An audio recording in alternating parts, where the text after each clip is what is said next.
আপনারা কি চাইছেন দার্জিলিং যাওয়ার পথে বিনামূল্যে কিছুক্ষণের জন্য হলেও আমাদের প্রতিবেশী দেশ নেপালটাও একটু ঘুরে দেখব? তাহলে আপনারা এনজিপি বা শিলিগুড়ি থেকে আমাদের ড্রাইভার মুকুলদাকে ফোন করে বলুন আমরা মিরিক হয়ে দার্জিলিং যাব এবং সাথে নেপালের পশুপতি মার্কেটটাও একটু ঘুরে দেখব। এনজিপি স্টেশন থেকে বেরিয়ে Dudhia bridge, Tingling view point, Mirik lake, Gopaldhara tea estate দেখে আপনারা পৌঁছে যেতে পারবেন ইন্ডিয়া নেপাল বর্ডারে। বন্ধুরা, এই মুহূর্তে আমি রয়েছি নেপাল বর্ডারের কাছে, আর বর্ডারের ঠিক অপোজিটেই একটা দোকান থেকে আমি কিছু মানি এক্সচেঞ্জ করলাম। এটা জাস্ট কালেকশনের জন্য। এটা হচ্ছে নেপালের 50 টাকা, এটা হচ্ছে 20 টাকা, আর এটা হচ্ছে 5 টাকা। তো এইগুলো নিলাম। তো এখানে অনেক কিছু রয়েছে দোকানে, আপনারা কিনতে পারেন।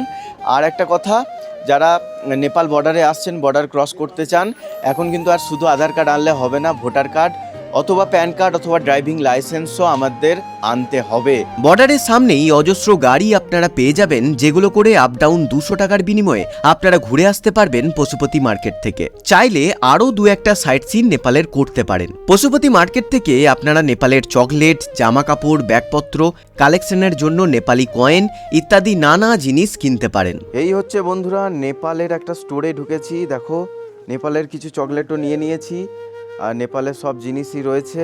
বন্ধুরা দেখুন, এটা হচ্ছে নেপালের একটা ওয়াইন শপ। এইটা হচ্ছে সব থেকে এক্সपेंसिव নেপালের। 10 साल पुराना है, 10 साल पुराना। 10 साल पुराना।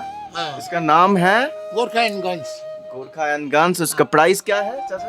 प्राइस आपको 4000 नेपाली। দার্জিলিং যাওয়ার পথে এই নেপাল বর্ডার অবশ্যই একবার ঘুরে দেখবেন। ভিডিওটায় একটা লাইক করে চ্যানেলটাকে সাবস্ক্রাইব করে রাখুন, না হলে আমাকে আর খুঁজে পাবেন না।